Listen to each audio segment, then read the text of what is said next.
Hello, this is Elizabeth and Elton, who will join us in a minute with Discover Bright Side. We are a video and multimedia channel. So if you're watching this video, tell us where you're from and write us a comment. And we're so excited to have a jazz artist who's also a songwriter. And she has this satin voice, soulful voice. And we're going to send you the link so you can hear her music and tell us what you think yourself. She is on YouTube and social media, so go and join all her connections and get access to her music. We will try to bring her in person to North Carolina, and I was just talking to her about that. So tell us, Eugenia, about your story and your upcoming tour.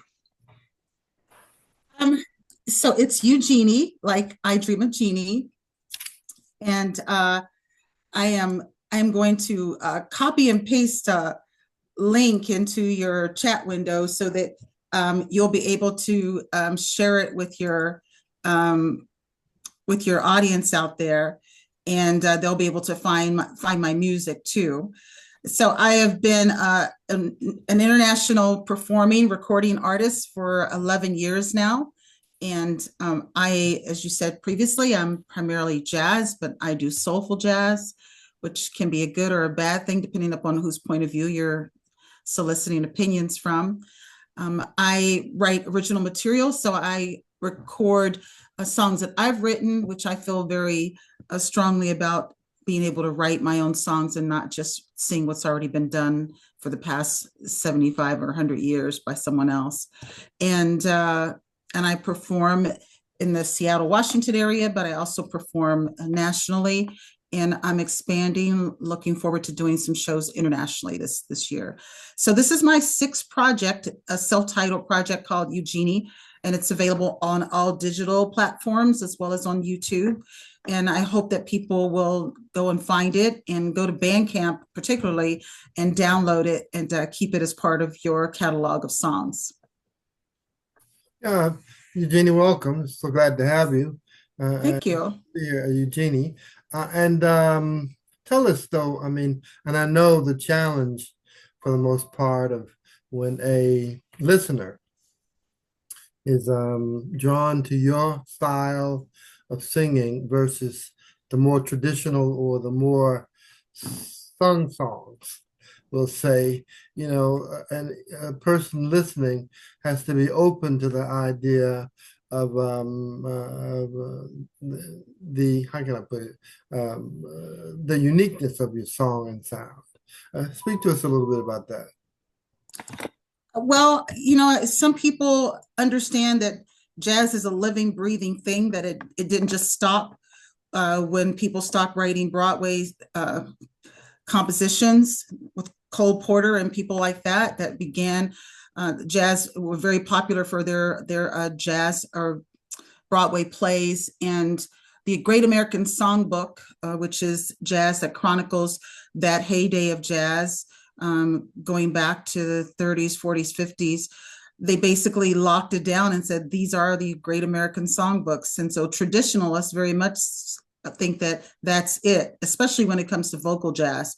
And they tend to be resistant to opening their hearts and minds to the idea that you can still stay true to the genre by writing new material, contemporary material that resonates with existing audiences, which I believe is part of the reason why jazz is only 1% of the market. They do not speak to audiences. They stay strictly within the confines of what they have defined themselves to be. But as a jazz artist, I think I have a right to define myself as a jazz artist and say that this is what my music is all about as well.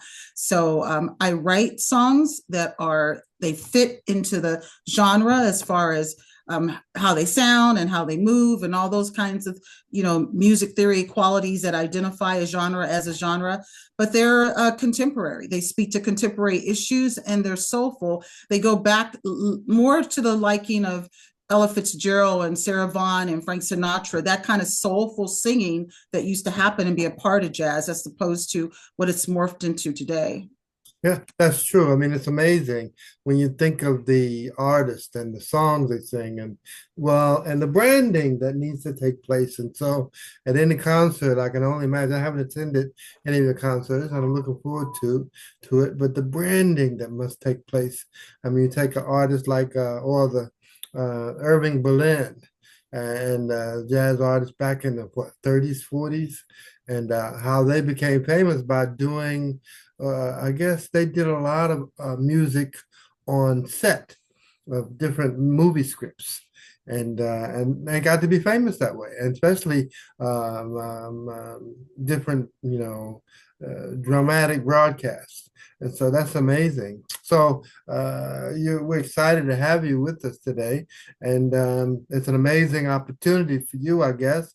And how can we help you promote your songs and your singing and the branding that you are driving?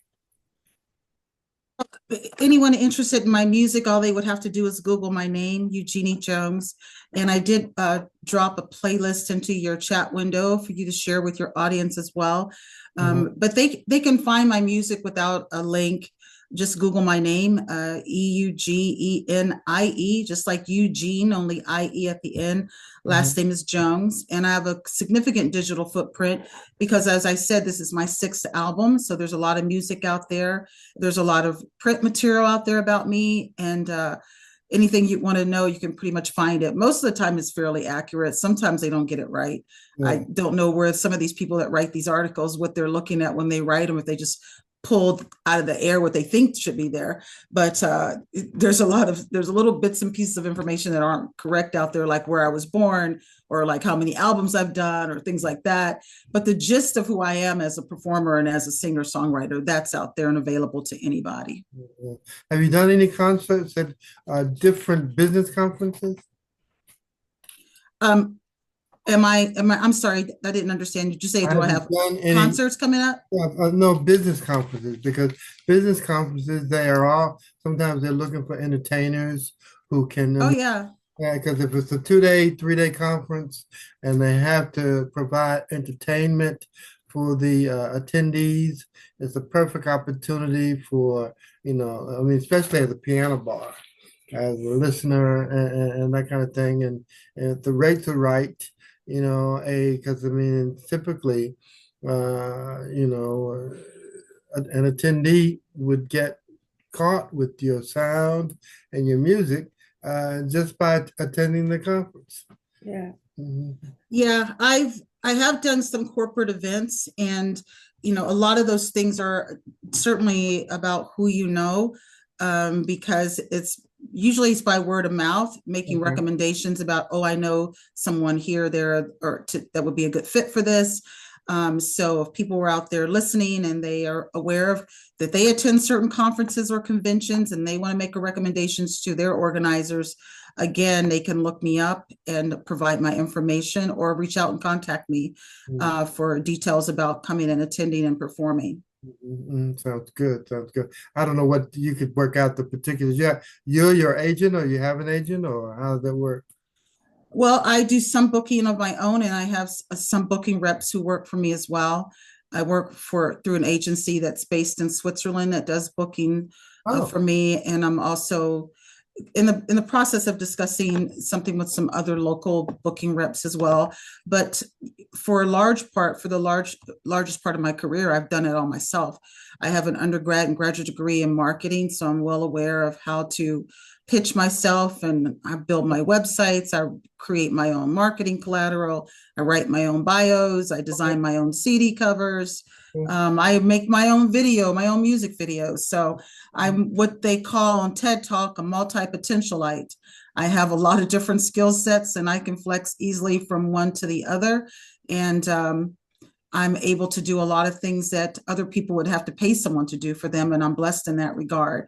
So I have been booking for myself, and I probably will continue to do so, but also work collaboratively with others too. Okay, very good, very good. That sounds perfect.